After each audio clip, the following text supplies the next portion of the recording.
Welcome to the Always for the New Age podcast, where we weave the threads of traditional living into the tapestry of modern day life. I'm your host, Hannah, and I'm a naturopath, herbalist, and passionate plant lover here to discuss topics such as daily ritual, intentional living, witchcraft, herbal astrology, plus sharing interviews with inspiring guests, and so much more. Thank you for being here, and I hope you enjoy this week's episode. Don't forget to subscribe and leave a podcast review if you enjoy my content. I wish to honour and express my deepest gratitude to the traditional custodians of the unceded land on which I live and record, the Wanjerabara people. I want to acknowledge their elders, past, present and emerging, and their continued connection to the land, sea and community. This always was and always will be Aboriginal land.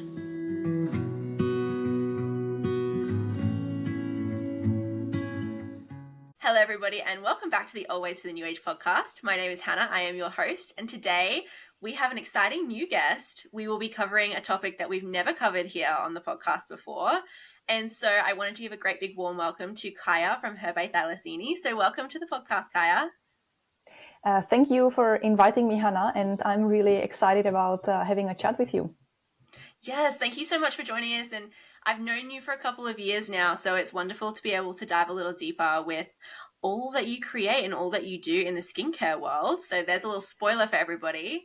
But I would love it if you could start by just introducing our audience and our listeners to who you are and tell us a little bit about your journey into herbalism, kind of how your business came to be. Sure. I have told this story a few times, even in the public space, so hopefully I'm not going to be repeating myself too much. I probably will, actually. I work as a herbalist, also as a researcher, and my work kind of combines several streams of work. So I find it quite difficult to kind of box myself. But I have quite a strong science background, but I also have a very deep appreciation of the natural world and plants most specifically. And my journey towards herbalism starts when I was an older kid, maybe around 11 or 12. I was enchanted by the work of a pharmacist. At that time, my mom had several friends who worked in a pharmacy, and I remember going into that space and just loving it there. It's really hard to rationalize, but I really had a very deep connection to that place.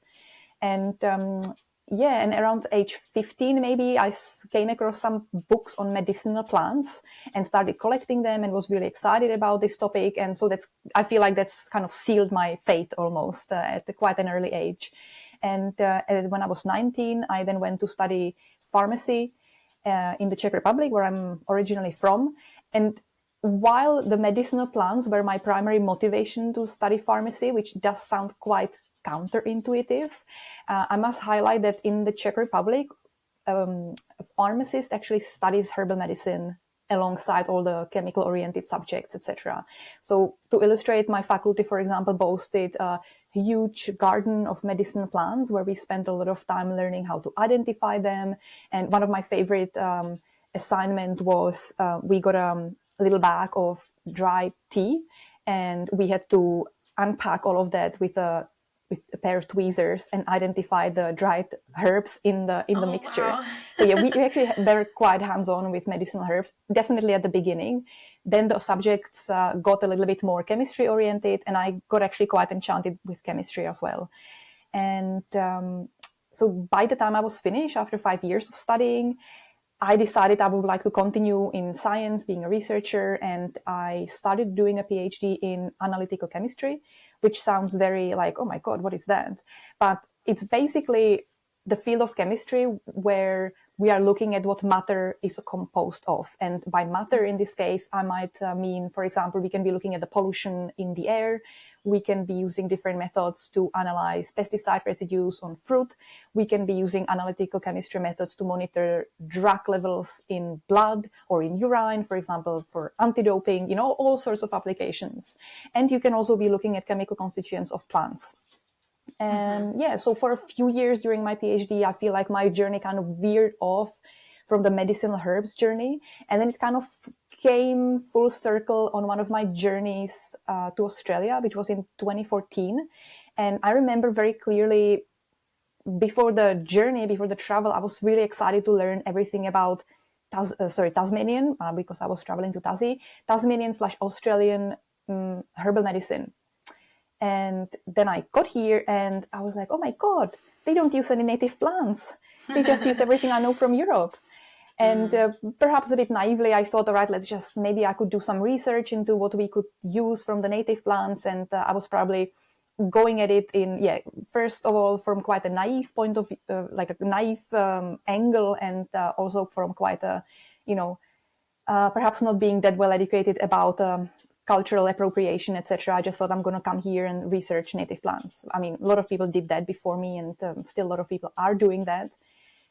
So about a couple of years after this, in 2016, I moved actually to Australia. I applied for a small research funding, and I was indeed looking at chemical constituents of different native Tasmanian plants. And at the same year, I also founded Herbae Thylacini, which indeed started like a research project. And I also started formulating herbal medicines. And the original idea was to formulate medicines only with native plants. However, later I started to take on more of the locally available herbs, and we will be probably talking about that later.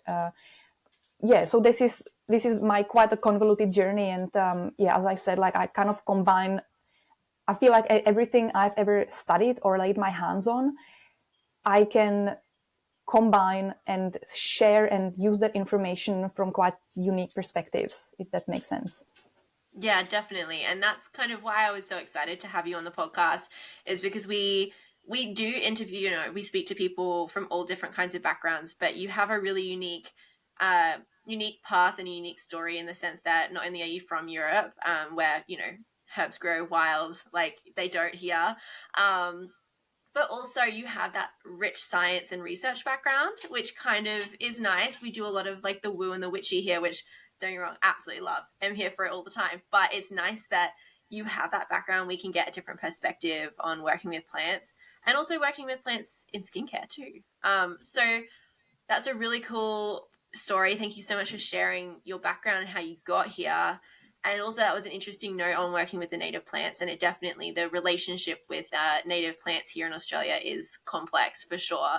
But the times have changed since even 2014. And so, that seems to be a bit more accepted now. And people are working with native plants like, Kakadu plum, finger lime, Kwandong, all of those plants are making their way into skincare these days. So you were definitely on the right path with that and looking into those. Yeah, when I started around that 2016, I remember a lot of the native plants were quite heavily used in the bush food industry. So there was a lot of kakadu plum and lemon myrtle and mountain pepper, which is a Tasmanian plant. And so the bush foods was quite thriving at the time. And around that time also people started using it in skincare. I was always more interested in how can you use them medicinally, really, right? Like how can you, because it's just, all these plants are growing around us, and it just makes so much sense to learn how to use them as medicine. And obviously it's something we have to be threading carefully around,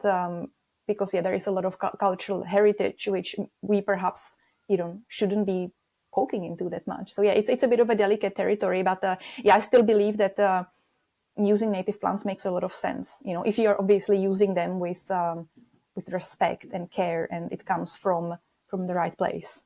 Yes, and like taking that personal responsibility and educating ourselves first as well. Absolutely. And so I definitely want to touch more on the bioregional herbalism side of it a little bit later, but I would love to know, because we're here to talk about herbal skincare, what does herbal skincare mean to you? And, also there is so much kind of marketing out there about natural skincare, and it is also a very nuanced topic where we kind of have people who are working with quite ultra processed, high chemical skincare, and then people who are working the complete opposite way, where they have no idea about formulation and they're just, making something with no preservatives in their kitchen, kind of a situation. So you kind of dance between the two worlds with truly natural skincare, but also really high potency formulation. So could you share a little bit about your experience with herbal skincare and what that means?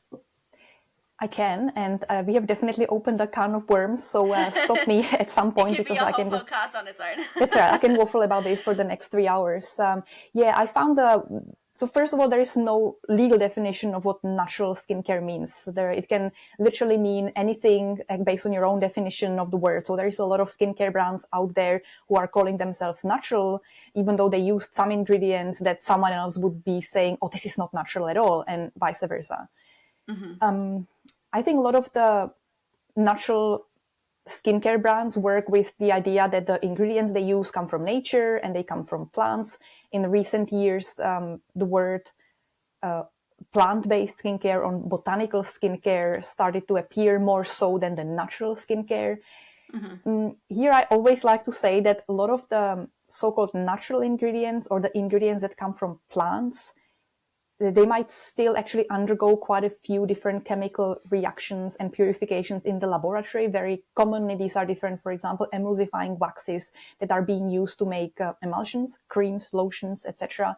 And very often, you will see on the packaging, oh, this is coconut derived, therefore it's good, and it's like, well, it has actually nothing to do with coconut in the end anymore. It's one chemical entity. It's no longer a mixture of different chemical constituents that a coconut would have. It's literally one purified chemical compound that indeed came from coconut, but it's not a coconut anymore.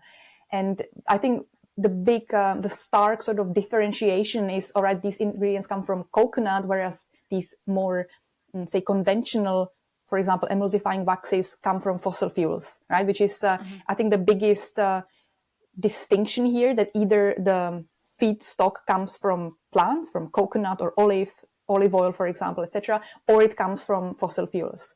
And if you really take this to a complete extreme, I mean, fossil fuels also come from nature. You know what I mean? Like it's just like we can very quickly get into like a complete, like if I'm going to be using fossil fuel derived ingredients, I can still claim my skincare is natural. You know what I mean? Like it's just it just almost loses the plot, like just using the word. So it means what I'm trying to say is just doesn't mean very much. Yes. And I work with herbal skincare, and again, there is no such thing as a legal definition, official definition. And how I like to define for my own needs and for my clients and my students the word herbal skincare is that it is. I work with the word skincare in quite a broad term, so that includes not only cosmetics, but more specialized product for topical use that might be therapeutic or perhaps not even targeting skin necessarily, but other organ systems. It's just about applying them on the skin. And the herbal means that these products work with herbs according to their indication and contraindication. They work with the herbs in an appropriate dosage range. And something that I find very important, and I kind of feel it's missing from the world of natural, botanical, or plant-based skincare, is that the herbal skincare, as I understand it, and as I talk about it, is heavily leaning into the principles of traditional herbalism, so that it stands on, reciprocity and environmental accountability, sustainability. For example, I would never encourage my students to use exotic botanicals from all over the world. I just found that outrageous, because if you are using herbs to make skincare or any other herbal medicine, as a herbalist, we have the responsibility to look after the plants, look after the environment. It's just part of the job. It's part of it. You can't separate that. Yeah, absolutely. That's really well said. And there's so many words that fall into those categories where they're basically just buzzwords that don't mean very much. And organic is another one. You can call many things organic, but whether they're actually certified organic and have, held up to any sort of standards is another question. So definitely thank you for explaining that. And I love that really herbal skincare to you. Yes, it means you're using herbs and maybe some, less refined herbal constituents, but also it really is resting on a bed of basically principles and morals and, personal responsibilities. So thank you for sharing that. And so you kind of even we were going to talk about some misconceptions around natural skincare products, which I'd still like to do, but you covered a little bit there, just this understanding of, what does that actually mean when you're picking out skincare and you're looking for the word natural? But what are some things you kind of run into when you're talking to people about skincare that they don't understand? Like, what's something that maybe a listener is listening to this right now and there's something that might surprise them about natural and herbal skincare? There is quite a few different misconceptions, and one that I find being kind of perpetuated over and over again. And I have talked about this in my herbal courses. I talked about this on social media. I write blogs about that. And I do know that it's a bit of a controversial topic. And here kind of I know what you might say. Yeah, here kind of comes my like I'm obviously a herbalist, but I also, because of my research or science background, and we can again like spend the next hour discussing what science actually means to me and what it actually is, because I feel there is a lot of misconceptions just about the word science. Yeah, is it science or is it capitalism that we are criticizing in our world or in the perception of our world?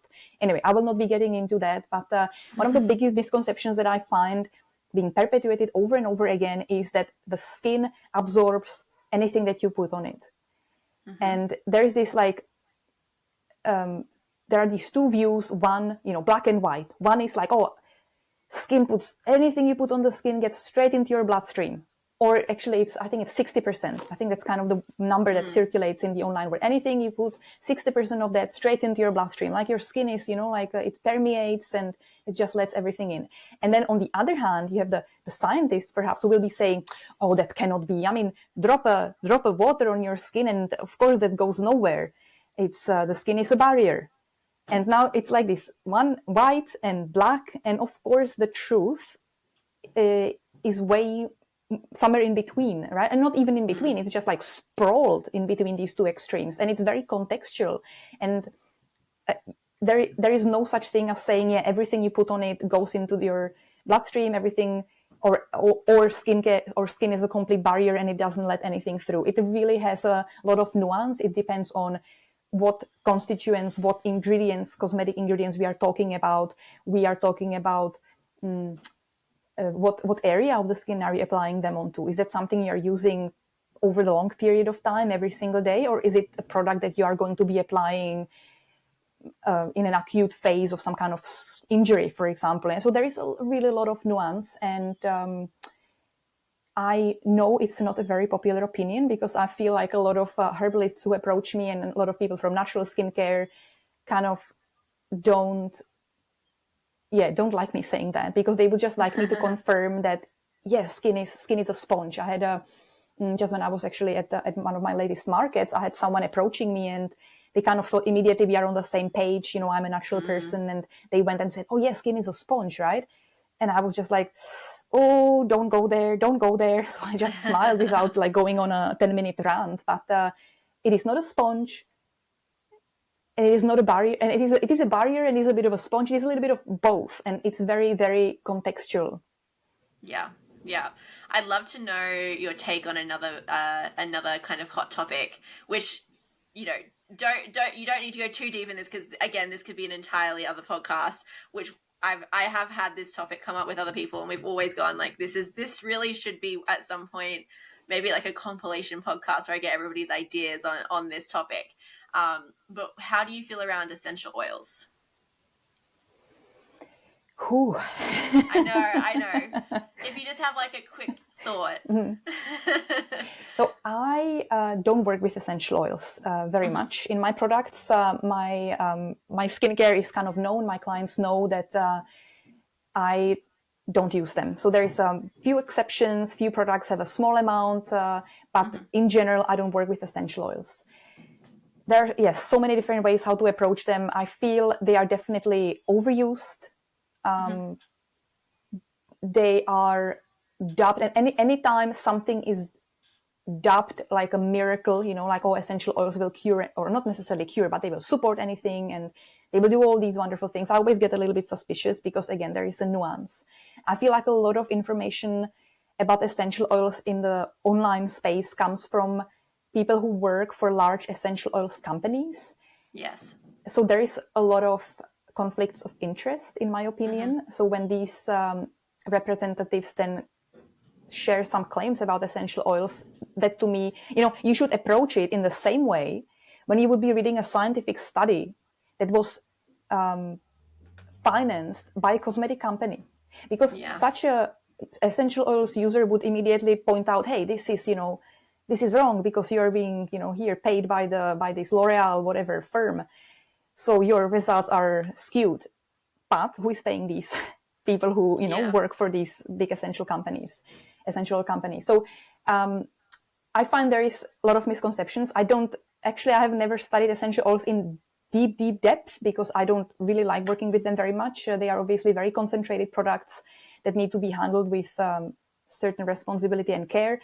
At the same time, I also acknowledge that there are people who have studied this. They know their way around essential oils, and they are very good with them, and they can use them in very meaningful therapeutic way. Like our sense of smell that is working. Like you work with essential oils using that sense, it can definitely provide therapeutic effects. I just don't know that much about it. So I don't want to be throwing them into the bin. I know it's a controversial topic. Yeah, somewhere again, in between.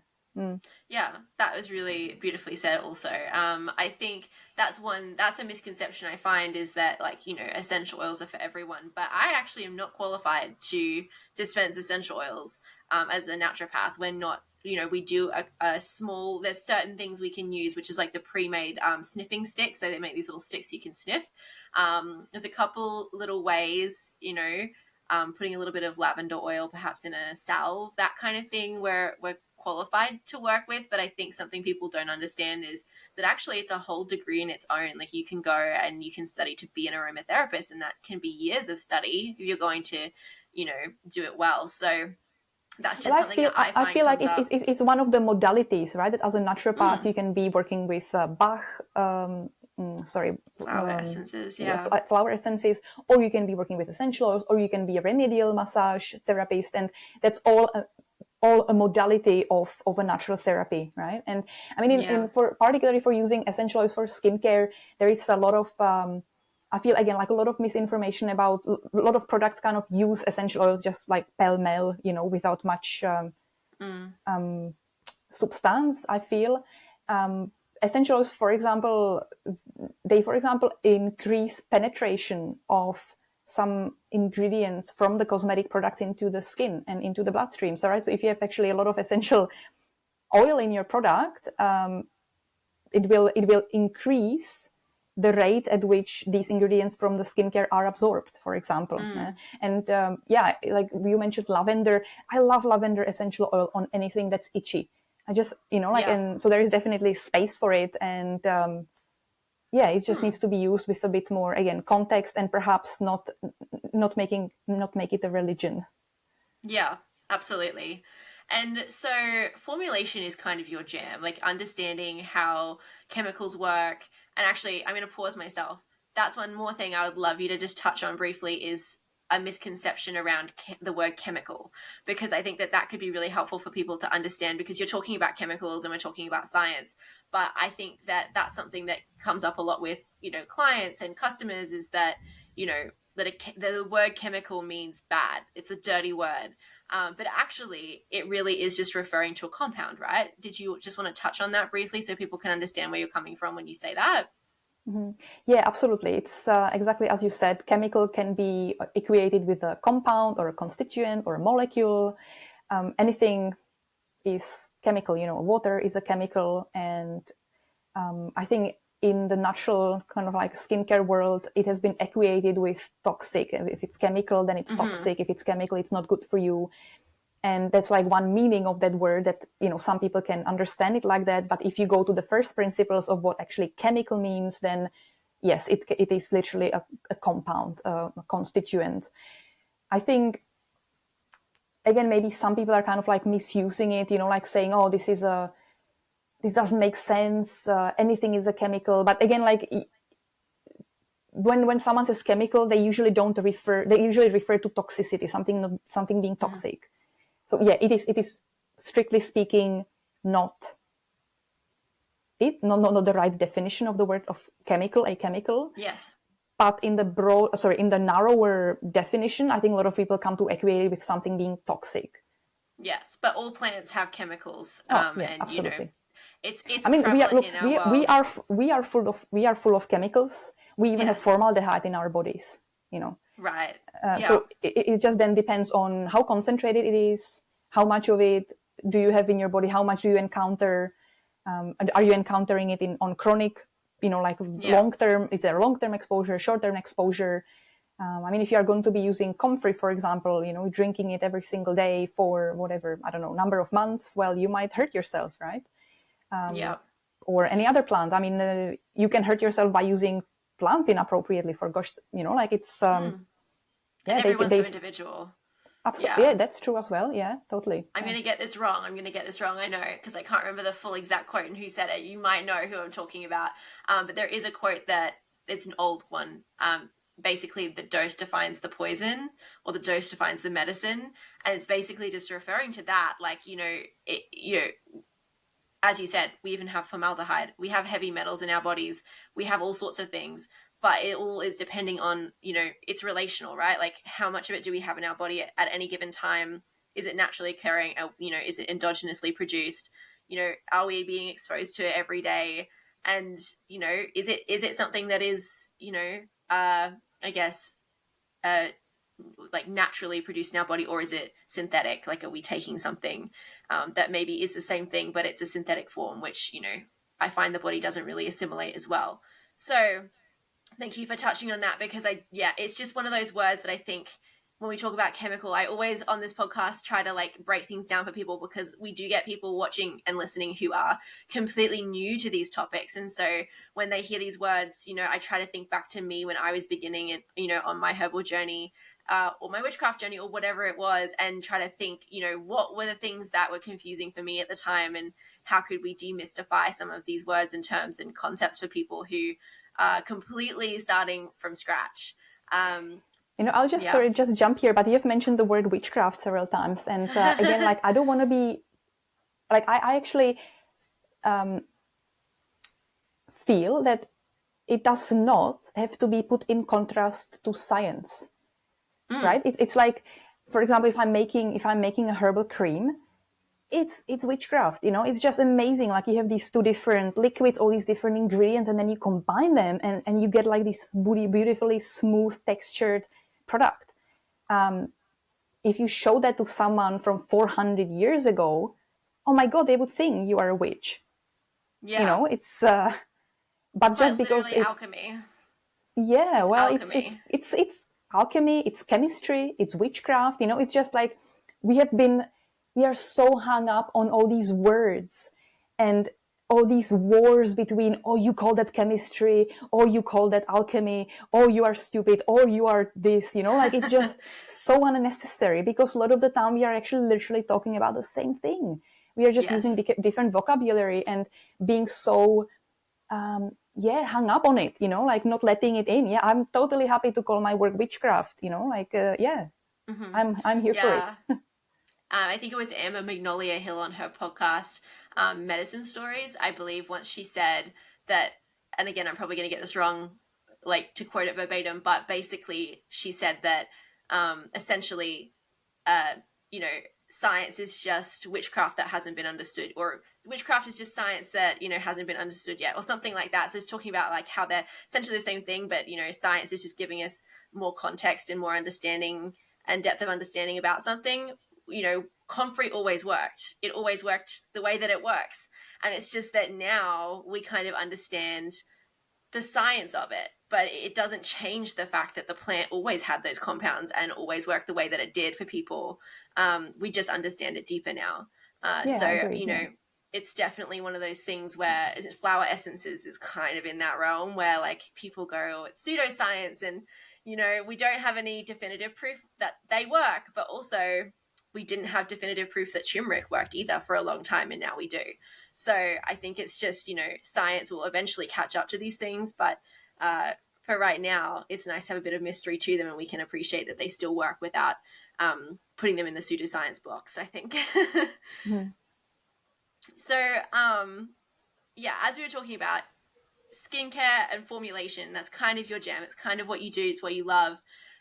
Could you talk a little bit about formulation and your process with that? Kind of how do you decide what plant goes where, and are there any plants you're really, a diehard fan of and that you use a lot? I basically teach my entire formulation approach in my courses, which we will probably talk about later as well. And for me, the central stage when I'm formulating a product is always the client and the skin. So I always want to take it from there. And I work a lot with energetics. So very simple, kind of like a sensorial, understanding of the state of the skin, of the condition the skin is at, what it feels like for the client, what are we addressing there. So really try to collect as much information as I can about the skin that we are going to be targeting. And then I select an appropriate product type and an appropriate herb and make sure that the product type and the herb are kind of compatible with each other. And then I go and unite it. So it's actually fairly simple. When I'm in my courses, I go in a lot of depth about all three of these sort of pillars, about the skin, about the product types, which have their own energetics, just like plants do, and how you combine them together. So this is, again, I could probably be talking about this for a very long time, but this is like it in a very concise way.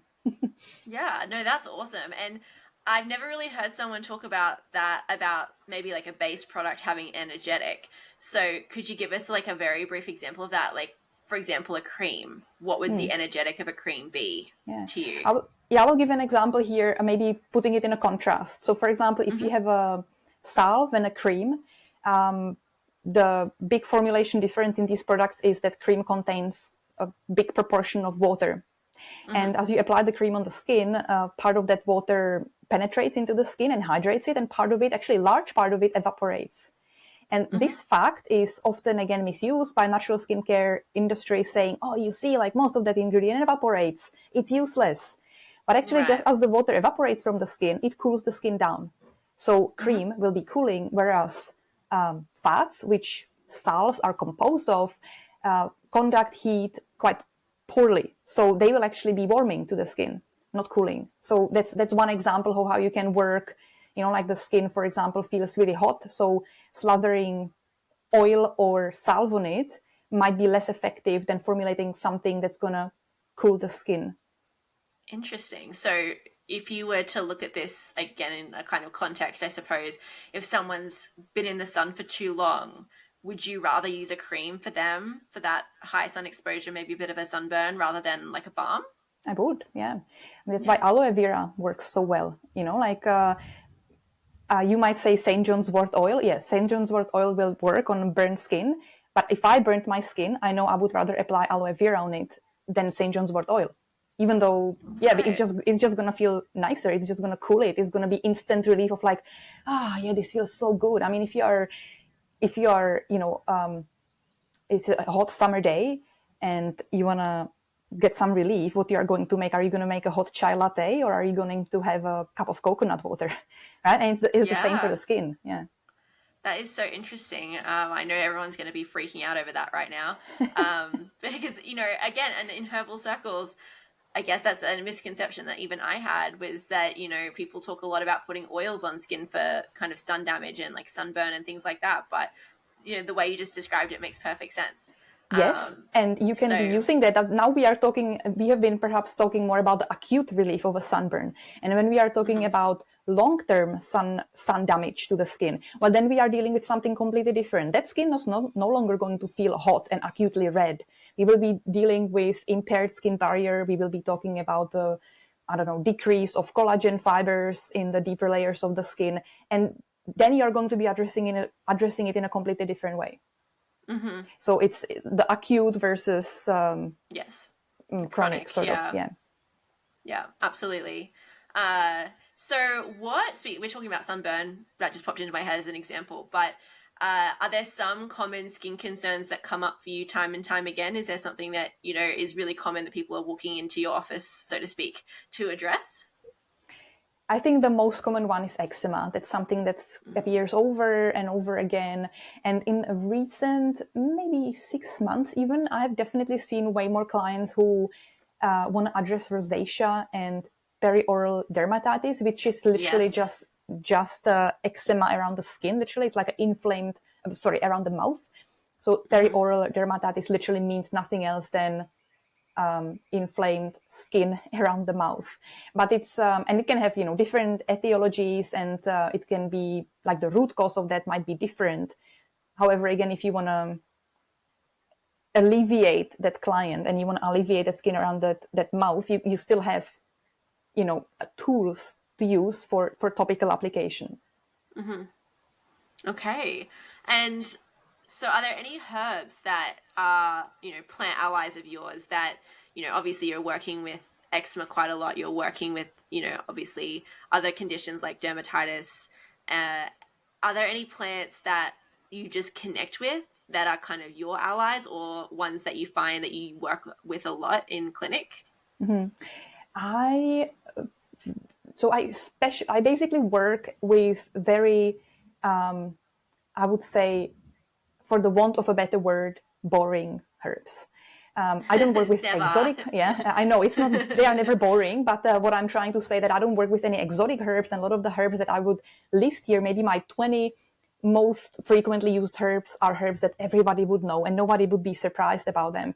At the very top, I would definitely hold calendula, which is, everybody knows calendula, and it's just such a wonderful herb for the skin. It's not only very forgiving at being grown and being harvested and being turned into a medicine, but just the whole, for example, chemistry of calendula, of the chemical constituents it contains, and how they are being extracted and how they are then impacting the skin health. I just found all of that fascinating. So calendula is definitely a herb I'm heavily leaning into, just also because it's very sustainable. Like it's there is no lack of it, and never, probably, hopefully, it never will be. Yeah. And so calendula is definitely something I lean onto a lot. And then again, some of the more actually known herbs, chamomile. I really love chamomile for skincare. Yarrow, and something that is perhaps a little bit less frequently used would be violet, a beautiful demulcent herb full of mucilage that can again be very effectively worked with to hydrate and cool the skin where necessary. Violet is actually a plant that's been coming up for me a lot since I had my son, and they were kind of calling to me for the longest time. And I just get this like obsession. I don't know if this ever happened to you, where a plant just pops into your head and you're like, oh, where'd that come from? And then you start to see it, and then you see it online, someone posts about it, and then you're like, maybe I should try growing it. And then you actually look into it, and it's exactly what you need at that time in your life. So violet has been that for me. Yeah, I've had that with plantain recently. I think last year? Yeah, last year I've taken a course. It was a several hour-long workshop held by Twiggy from Alchemilla Herbals and from the Elder Tree project. Yeah. So Tatiana Dawn is her name, but I know her as Twiggy. And I attended her wonderful workshop on plantain. And up until that point, I've never come across plantain in Australia. I've come across the native plantain, but I've never come across like a nice large patch of plantain. And I thought, oh, wow, such a pity. I've now, got all this beautiful information, and I would so like to, go and make something with plantain and reconnect with this herb. It's very common where I come from, but yes, oh, such a pity. And then literally 2 days later, I went out with my girls to a new place, and there was like the hugest meadow of plantain I've ever seen.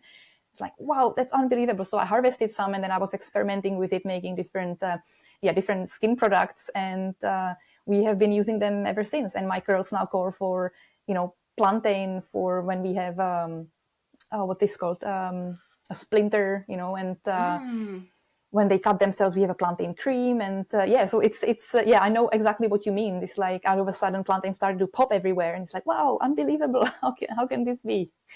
Yes, it's so cool the way that works. And plantain is an amazing plant. It's such a good one for beginners, but really, which is like, who's a beginner, but it's one of those very accessible plants that, is pretty safe to work with for a wide range of people. And, you can use it with children, and you can go and pick it together, and there's a couple different types you can find. So it's fun to see the difference between the large, like the broadleaf and the narrowleaf. And, there's a lot of folklore with, plants like yarrow as well, and plantain, and how you can use them in a folk sense as well. But I recently used plantain for the first time as a spit poultice on a splinter, and it worked so well. It was mine. You know, when you just go, I don't know, I've been working with plants for all of my adult life, most of my life. And, you know, I'd never done this I don't get splinters that often. But my mind just goes, how? How could it really do that? Like, how could it be that good? It was that good. Within a couple of hours, this whole thing had popped out of my foot and was just sitting in the Band-Aid.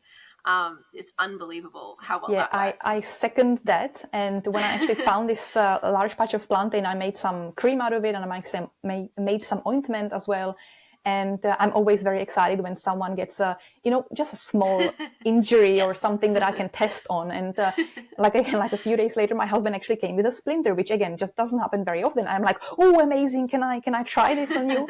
And also thinking like, I had my doubts. To be absolutely honest, I had my doubts. I'm like, oh, okay, let's just test that. I really want to see. And so he was first adamant that he will try himself. So he was trying to poke that splinter out. And he did a pretty good job of it, and the splinter didn't budge. So I was like, all right, let's try this. Put the plantain balm on it. We put a bit of a Band-Aid. And again, like a couple of hours later, we went to do it. And I'm like, all right, let's see what happens. And he literally gently squeezed the edges of the splinter, and it just went whoosh out. And I'm like, oh my God, it works. How could I have even doubted? But it totally worked. I know. We still get surprised and just overjoyed by the plants after all this time. I think that is part of the magic of being a herbalist. You really never get sick of it. It really, honestly, once you get hooked on the plants, that's you for life. You're done. And there's always something new to learn. Even as practitioners and people who work with plants all the time for our jobs and, in our homes, it's still great, as you said, to go. I'm about to do a 2-day workshop on Vancouver Island with some ladies who run a herb farm there that I met last time I was at a herb festival on the island as well. And, it's things like making herbal oils and stuff like that.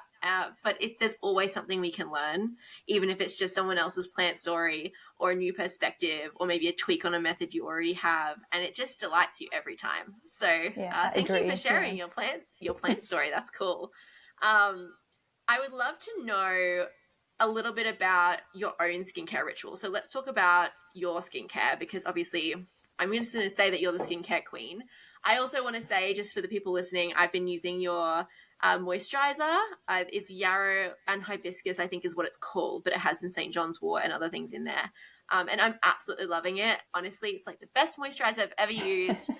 So thank you for that. I've been making my husband use it because he doesn't like using moisturizer at all. Which is kind of terrifying. So I'm like, you got to try it, because he's got very sensitive skin and he's a bit put off because when he's tried ones before, he's got like rashes or whatever, and he had no reaction to yours. It's really beautiful. It's creamy and it's gentle and it smells not too strong, but just nice and pleasant, which is exactly what I like. But let's talk about kind of what you do for your skincare rituals and, what are some products that you can't go without? Thanks. Well, thank you very much for the shout out and for describing the product so beautifully. I would like one. I pretty much use only my products. I don't buy anything off the shelf. And I would say my care of the skin changes a little bit throughout the year. I am now based in Queensland, and the summers here are markedly different from the winters, which is a bit stupid, just what I said, because that's usually what summers and winters are. They are different. But it will definitely be a bit dependent on the time of the year. My constitution and my skin is dry and cold. I'm just dried up. So I same. I moisturize the skin quite a lot, and in winter I would be probably using more heavier, oilier products. So there would always be a face oil. And in summer, I turn more to like a creamier, lighter textures because, when so I cycle everywhere. I don't use car very much. And then when I hop on the bike and, cycle somewhere, and had I applied oil or some heavier product on my skin before, I would just arrive completely sweaty, suffocating. My skin would just not be very happy, or I would have, I don't know if you have ever or if you ever applied zinc sun cream on your face and then you got really sweaty and you have like this perspiration kind Beading. of beading exactly on your face. So yeah, I try to avoid these heavier products in summer. And yeah, usually there is going to be a bit of cleansing. I have a cleansing oil that I use. I will particularly use that if I had applied sunscreen during the day. I don't use sun cream usually during the winter, but in summer, yeah, I try to put it on. So then that would be cleansed off in the evening. And then just a bit of moisturizer, and it's either the cream or the face oil. And I do have this tool, the gua sha, I think it's called, and it's been a huge trend in the natural skincare world again, like maybe even a decade ago, and it's still going quite strong. And I'm always very put off by trends, but I kind of yielded to it and bought one, and I never looked back. It's just so amazing. I hold a lot of stress in my jaw. So when I'm stressed, my jaw tenses up. So I'm using it probably in a very unprofessional way. I'm not sure how it's supposed to be used officially, but I use it almost every night to massage my jaw and touch different points on my face. And it's just so unbelievably relieving. And using a product that helps it glide, some kind of a face oil, is a part of it. So I really love that. So that's what I do usually in the evening, like cleanse the face, moisturize, and then give it a little massage. Yeah. And so understanding someone's skin type is kind of crucial when deciding what products are appropriate for them. This is the same as deciding what herbal medicine would be best for somebody, understanding their constitutional type, understanding the energetics of their body and what's going on for them at the time too, because this can be influenced, like we're all kind of born with a constitution, but it can change depending on our lifestyle, our diet, our hormonal status, what we're going through, if we're going through periods of stress. So it is good to get, I would imagine for you as well, for people to come back to you on a semi-regular basis, just to have a check-in and make sure that the products that they're using are appropriate for them at that point in time. But how would people go about figuring out what their skin needs might be?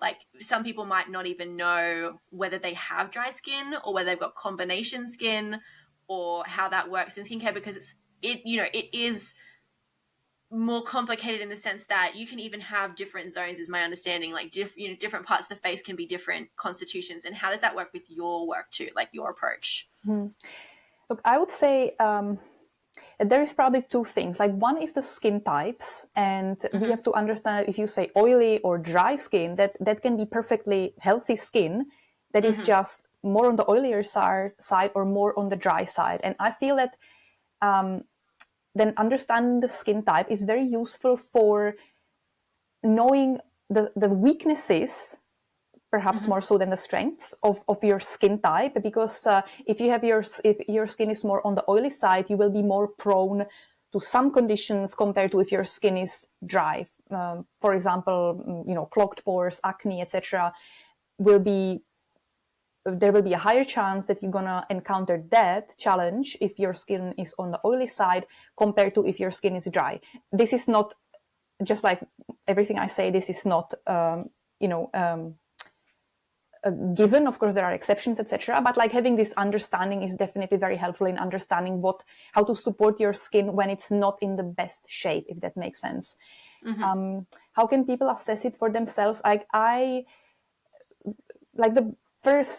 think a lot of us just know intuitively whether our skin is oily or dry, and there is several different skin types. It's literally there is several skin types, but I feel like there is really just three: normal, and then oily and dry. Right. And most of us are either oily or dry. So I almost feel like it kind of comes down to these two, and which is absolute oversimplification. And the combination skin you have been mentioning, that's literally a combination of dry and oily skin, with the oily skin being commonly in what we call the T-zone on the forehead and across the nose down to our chin, whereas the cheeks then tend to be dry. And a lot of people have that. That's actually very, very common. We all get more sebum on the forehead just because of the structure of our skin than on our cheeks. That's just very, very common. And yeah, sometimes I feel like it's good to have a chat with someone because I don't know how good a therapist you are to yourself, but I'm not. I usually, when my health needs a support, I usually go and talk to a colleague or someone else because I'm just not very good at actually assessing myself. I just know too much detail and I get drowned in it. So yeah, sometimes it's just good to get a bit of a perspective from someone else who perhaps doesn't even know you that much and can immediately see some kind of a pattern that emerges that you miss.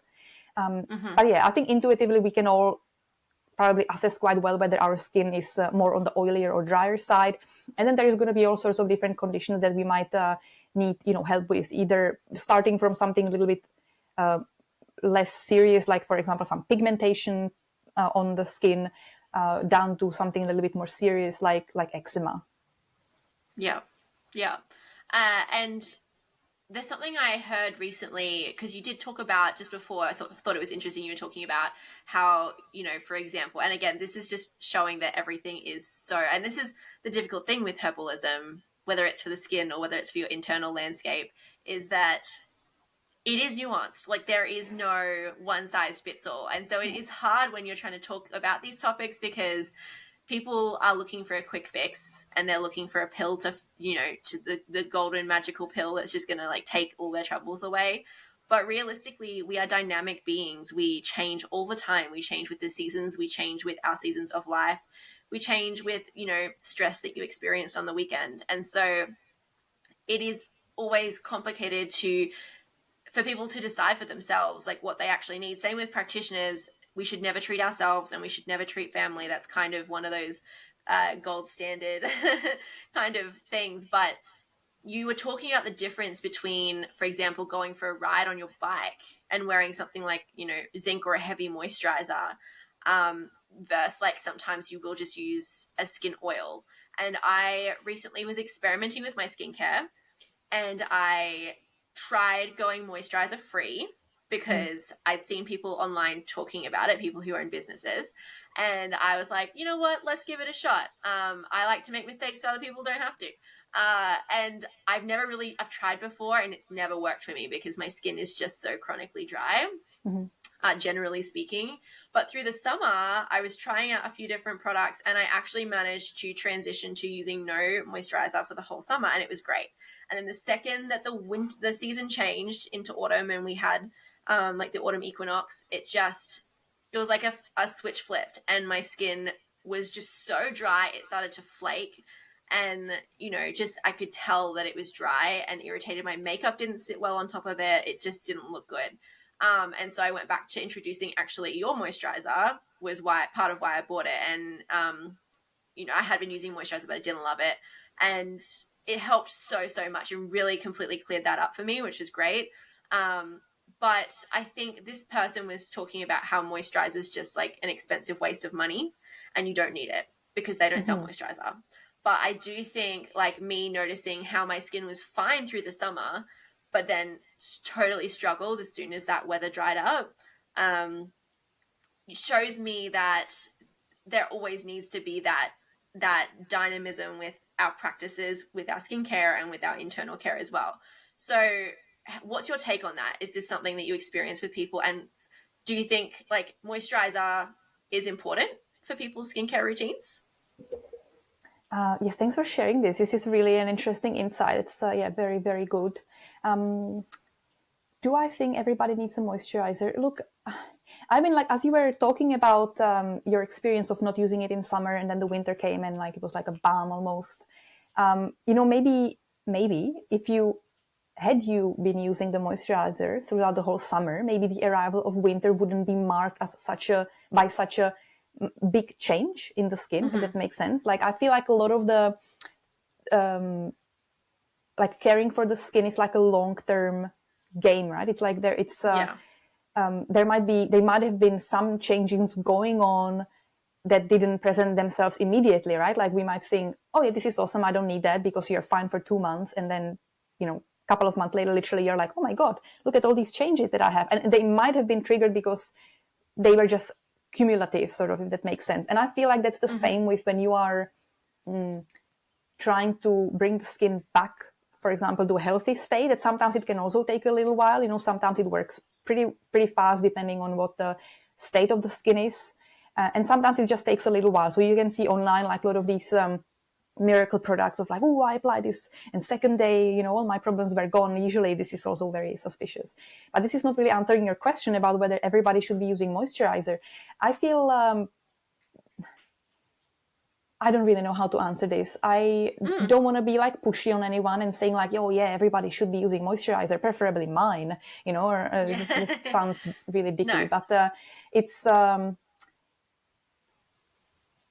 probably until a certain age also, we'll just not really notice that our skin needs anything, and that's totally fine. Like I haven't been applying any creams on me when I was in my 20s, and probably the only reason why I started applying something on myself was because I started making these products. So it didn't even come from like, oh, I have this issue, so I'm going to make something for it. Right. It just kind of came naturally.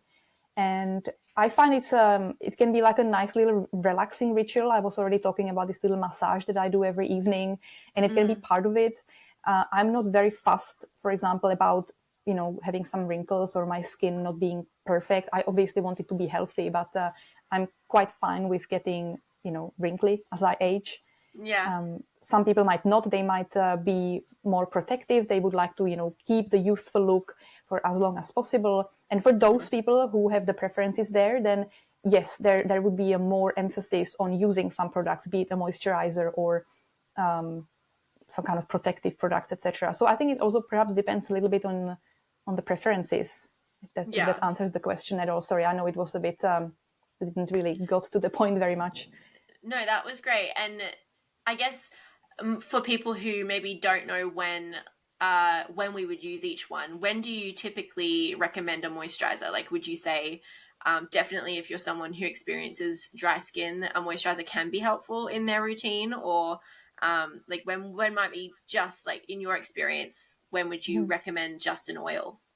Look, we have again, like when we go down to the precise sort of definition, even an oil is actually a moisturizer. So moisturizer is any product that will help hydrate the skin.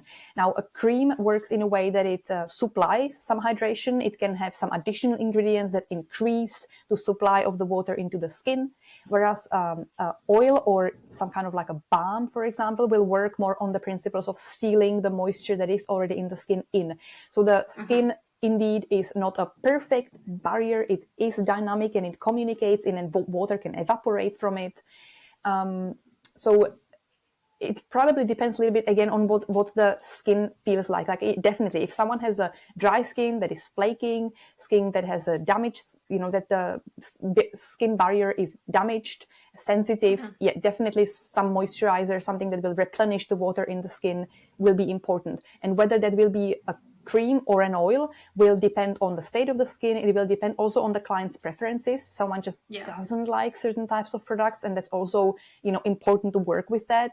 Because if you can kind of formulate the perfect product based on the state of the skin for a particular client, and then they just don't really like it, and that means they will not be using it, and that means they will not move anywhere with their skin condition that they want to address.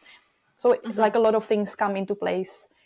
Come into the equation, and sorry, I can't again answer perfectly precisely to the point, but I think it depends on how the skin feels like, and then tuning the product based on your needs and feels. Yeah, absolutely. And before I forget, because I definitely think that this is such a big part of your practice, and I want to cover it before we wrap up, but could we talk about bioregional herbalism? Because we talked about that right in the beginning. And that is kind of also a word that's being thrown around a lot at the moment. And I don't know if everybody really understands how applicable it can be to their own lives. I think even for myself, like at the beginning when I first heard bioregional thrown around, it sounded something complicated. But actually it's really not. And it is kind of really important for those of us who are wanting to create a really well-established herbal practice, whether it's for ourselves or whether it's in like a clinical setting or, in a business setting. So what's your relationship with kind of that bioregional herbalism and working with plants that you can easily access around you? Yeah, it's a great question. And the word bioregional did have me confused for a while. I don't even kind of like what exactly does that mean? Like what, yes. Like what Same, bioregional, yeah. right? What does that mean? Where does it come from? I think my practice as a herbalist was at the very, very beginning heavily influenced by a herbalist / anthropologist called Anne Armbrecht. And she is the name might not sound familiar, but I'm pretty sure you know her. She started a project called Sustainable Herbs Project or Sustainable Herbs Program. It changed name several times. I was an early backer. She was at that time in, maybe 2016, 15, collecting money on one of those crowdfunding platforms. And she was basically documenting the journey of plants from when they grow to all the way to the client, when the plants, basically the supply chain of plants. And she has a beautiful website. You can, put it in the show notes perhaps later. And I think her project now is backed by the American Botanical Council. So it's actually quite a big thing. And she published a book. I'm just looking at, I'll just reach for it. Yeah.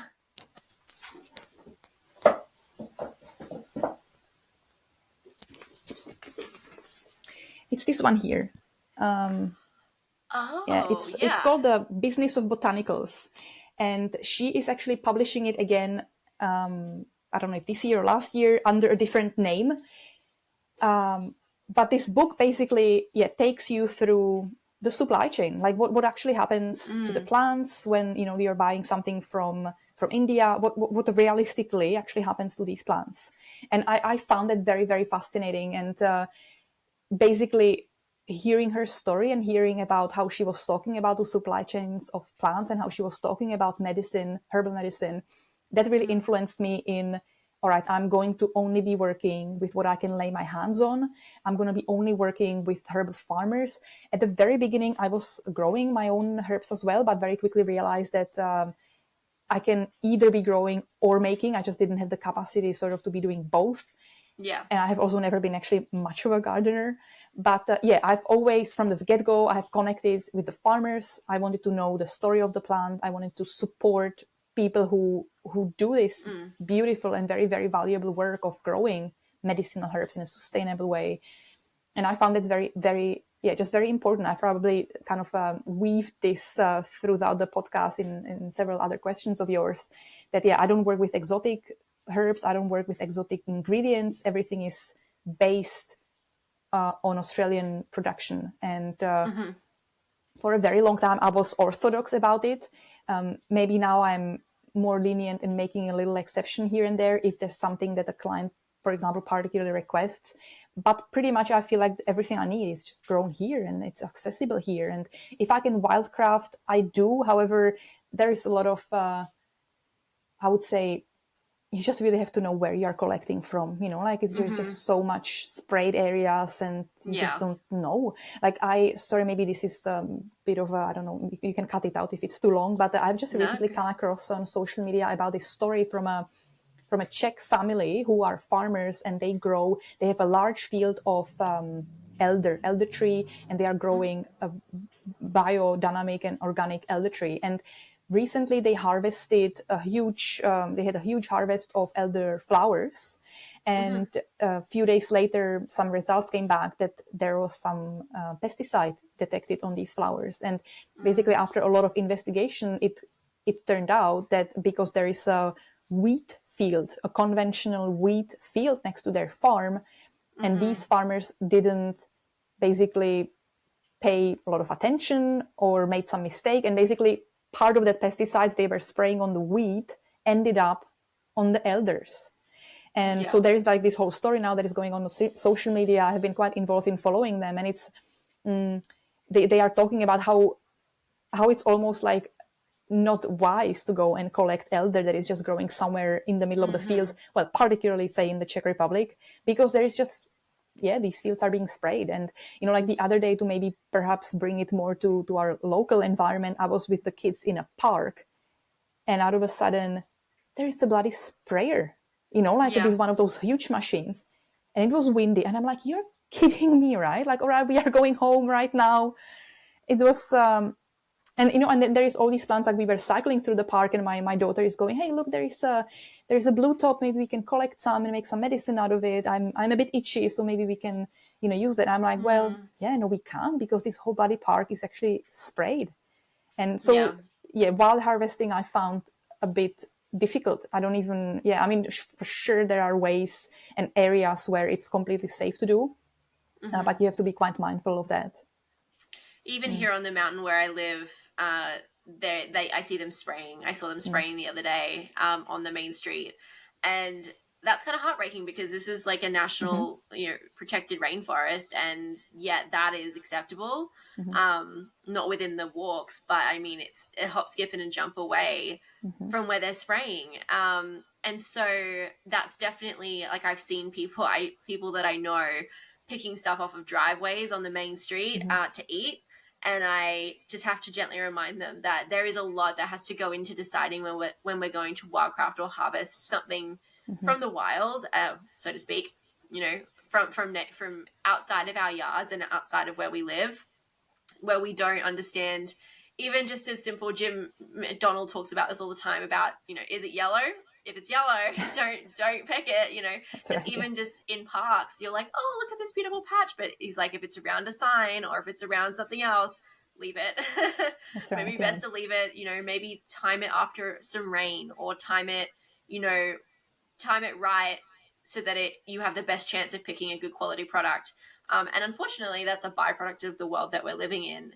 But I also, we do have a responsibility to be good stewards of the land and to make sure that we're doing what we can to create change. And so, I'd also encourage people to think about if they are using pesticides in their own yards or something, to think about that, or if they've got a neighbor that they have a relationship with, to have a conversation if it's appropriate, one day in a way that comes off organically, that you could, engage in conversation about these practices, because, even our bees are in so much trouble at the moment, and, they need all the help that they can get. And so if we can be providing, beautiful herbs that grow in the grass that people call weeds for them to feed on and not have them sprayed with chemicals, it's better for the community so that we can forage for our needs in the way that we always have in, millennia ago, but also to be able to protect our local wildlife. It goes so much, and our kids,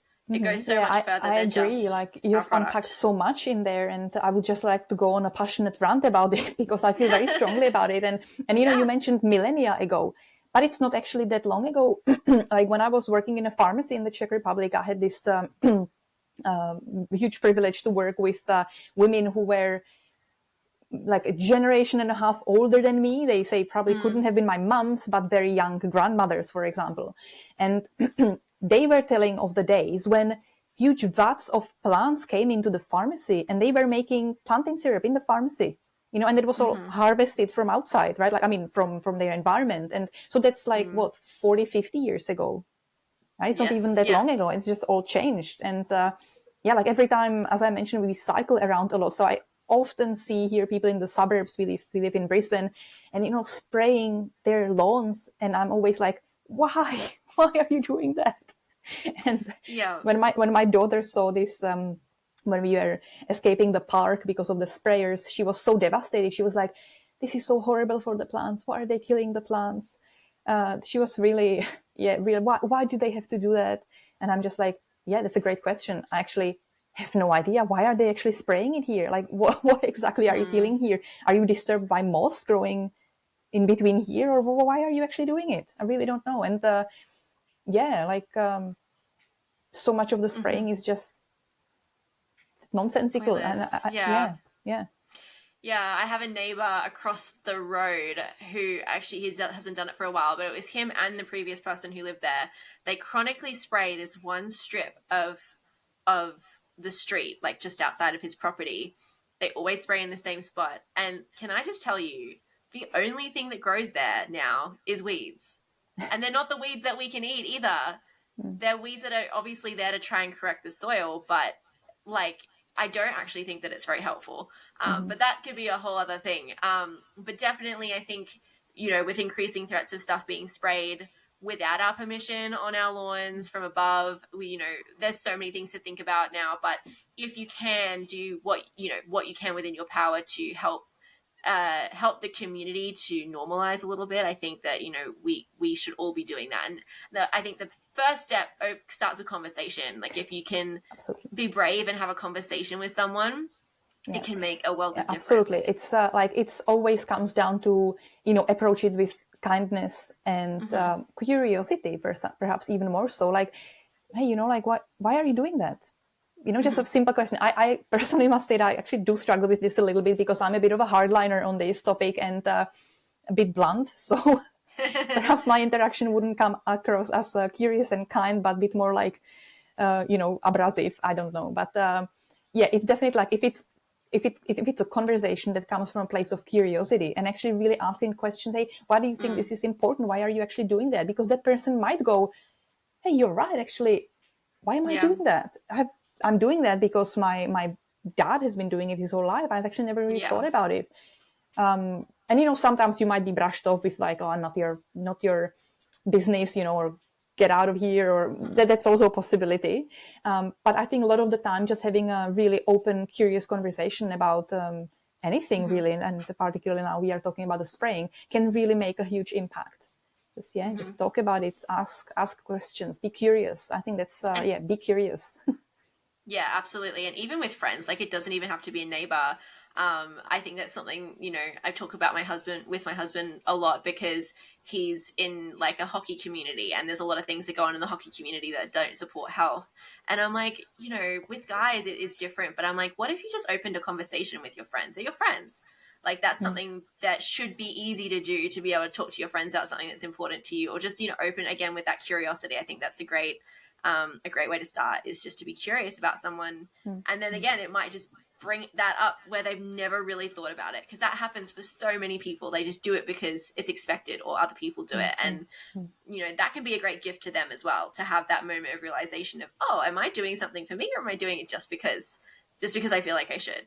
I might, maybe one more thing that comes to my mind here is that also like our whole society is just so polarized, and we probably all suffer from this feeling of like, oh, we know it the best, or like, oh, I read it somewhere and this is how it is. And sometimes I would have friends who would come to me and approach me with something like, oh, I've or not even approach, they just mention, oh, I'm doing this for my health because I heard it from so and so, and that's why I'm doing that, because it is all backed by this amazing research, and that's why I'm doing it. I heard it on a podcast. And I often feel like, I don't know, that just sounds a bit suspicious. I will have to go and have a look at my physiology book. Is that even possible, what you're saying right now? And I've gotten myself into kind of, gentle trouble with my friends of like being very vocal then about some things and saying like, look, hey, this doesn't work. That doesn't make any sense. But then it can also create tension, right? Because we are just so like hung up on, no, I know it because I heard about it. And then just this polarization, which is omnipresent, and so many topics, right? Like how to eat and what not to eat, and whether to do a special diet or not, whether to eat sugar or not, and whether it's okay to have a dessert or ice cream. What kind of ice cream? Oh my God, you're eating chocolate ice cream. That's so bad for you. I heard it, and immediately you get into all of these conflicts. So of course it. Even as one person, as one curious person, we can make that change, and as that ripples through the communities and through our friendships, I think that can really be very impactful. Just stop yourself, ask the questions, and think about what the other person is telling you before you start bombarding them with your own opinions. And I'm saying this also as a reminder to myself. Yeah, and I think, that learning to kind of avoid that straight away, I'm asking just because I have an answer, versus like I'm asking because I'm genuinely going to hear what this person has to say, comes with experience too. And, that lived experience and being able to develop that self-inquiry muscle where we go, oh, actually, I'm going to pause 1 second and I'm going to let that settle. And maybe I'll even go home and I'll think about it, or I'll look it up, or I'll just sit. Like I often just have got myself into a habit of just sitting with something for a few days and really just thinking, maybe Googling a little bit, reading something from a book, and like, how does it land for me? Like, does it feel right? What are other people saying about it that have like good backgrounds? Not TikTok guys, not what TikTok is saying about it, but people who do this for a living, who have this wisdom and this knowledge that they've gained through hard work. What are these kind of experts saying? And again, that's not always a be all and end all either, because research, really, you can find anything you want to find in research. You can find different articles that will say yay and nay to a certain herbal product just based on who's performing the research. So, you know, research isn't, you know, foolproof either, but it's just like having that self-inquiry process of, you know, where do I sit with it, and does it ring true for me and my lived experience. But you bring up a really good point with everything flying around the internet, and so many, especially with health, it's like everyone I meet is confused.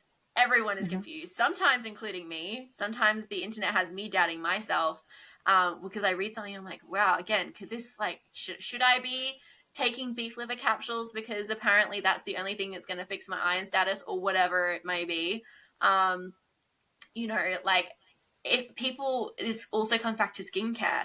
People get confused because there's so much product marketing, and it's clever these days. Like, sometimes it doesn't even look like marketing. Sometimes it pops up like an Instagram story, but it's actually a sponsored ad, and you don't realize it first.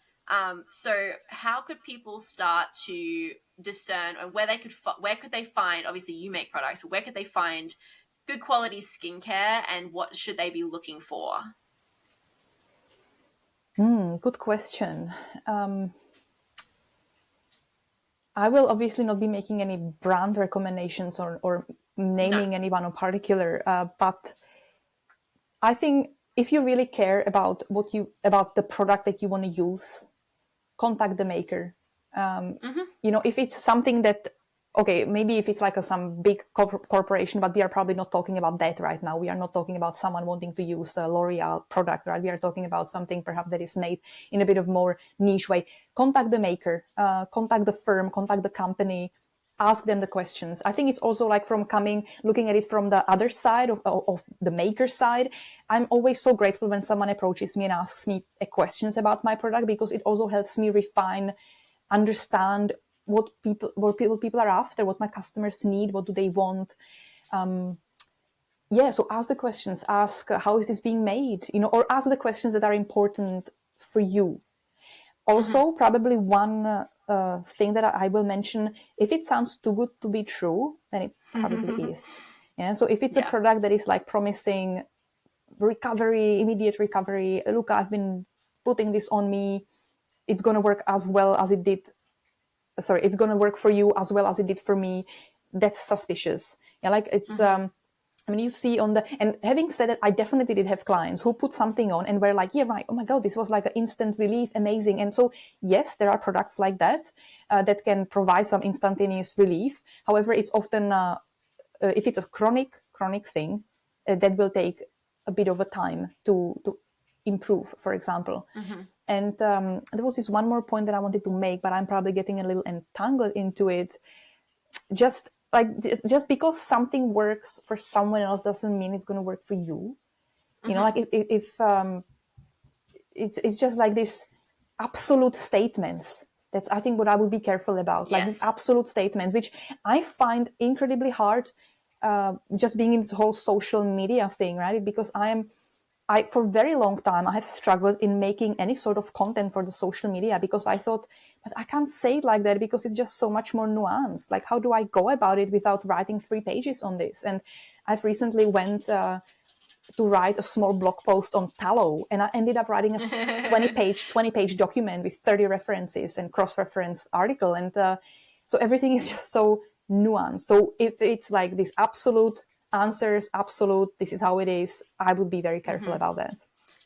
Yeah, I think that's a really good point.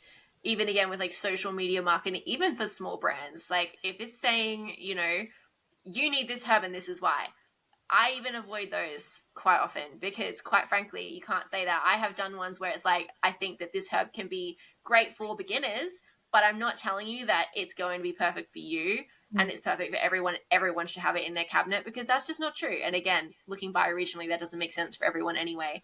But I would like to include big companies in that too, if we were to look at like when people are making a decision. So we might avoid things that say proven to or remove 99% of wrinkles or something. You know, maybe if it says that, I might avoid it.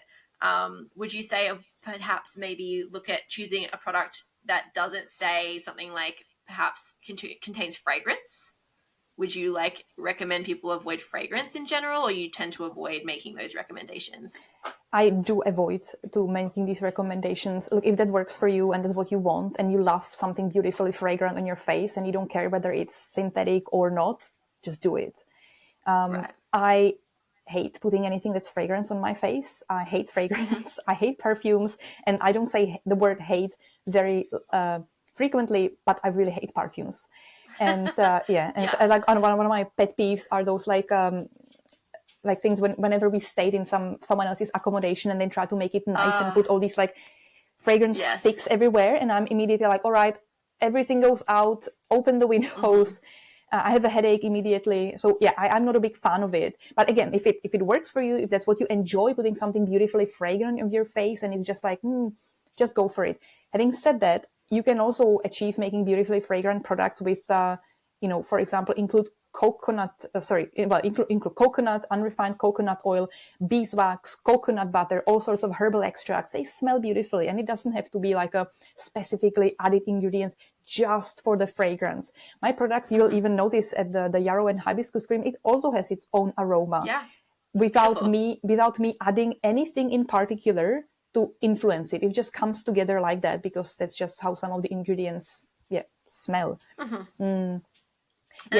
Maybe along with that is also understanding that if you're switching from, say, a big brand like one that you mentioned earlier, if you're switching from a conventional brand and you're wanting to begin a journey with herbal skincare, perhaps understanding that there might be a little period where you're adjusting, because I think that that's really normal. When I was a teenager, I did use things like Hello Kitty body spray when I was in high school, and it took me years to get to a point now where like I definitely walk into a room and I smell like a hint of that and I go, ugh. But like that's just, because it took a while. I was used to convention. I wasn't raised by parents who did things alternative ways. That wasn't my experience. And so everything that I've come to has been on my own, and it's been through experimentation and it's been through experience. So, there is always going to be adjustment periods. And so absolutely. knowing that maybe, absolutely. And with the conventional skincare, like a lot of like these really like these big brands, they often, for example, use in their products instead of so for example, if we take a cream, which is always a unification of some water component and some fat component, they use as the fat component of these creams often silicone derivatives. That's because silicones will act as a protection. If you have ever sealed your windows, or your partner had, or someone in your family had, you will know that the silicone is put there to protect moisture leaking in or out. However, they have this beautiful feel on the skin. They don't feel greasy. Like if you apply olive oil on your skin, you will immediately feel it's greasy. So a lot of these conventional brands work with the silicones to kind of enhance or improve the feel, the texture, the feel of these products. So if you're applying something in your skin that has silicones for a long period of time, it's essentially these they will become part of your skin, right? So if you then move to something that is not containing them anymore and is perhaps using some plant-based oils as the fat component of these products, well, there will definitely be a period of adjustment. Our skin goes through a cycle. It renews itself pretty much every 28 days in a healthy skin. Like the cells, I will not be going into the anatomy right now, but the skin basically constantly renews itself. And it will take a number of weeks to go through the full cycle for the skin to kind of recover and be used to, something new. Absolutely. And that brings us to a really good moment to talk about the fact that you offer courses and education for people. So if they wanted to learn kind of that nitty-gritty stuff around formulation and skincare, I know you've got a couple coming up in August, and you offer some other ones. You're in one right now. So what are ways that people could learn from you in that way through courses? Yeah, I've been asked, maybe the last couple of years, I've been getting a lot of inquiries. Will you ever consider running courses? I would like to take a course. So I started thinking about it a little bit more in more earnesty. And last year I've released several courses, which this year I've kind of improved. And I've been offering 3 courses as a kind of like one package called the Herbal Skin Craft. And they are 3 courses, 3 separate classes. One of them focuses on something called galenic formulation, which is literally old term for pharmaceutical formulation. And in that course, I literally teach in a lot of detail how to put a good product together, how to address the skin, the particular skin condition, how to match the herb, how to match the product type.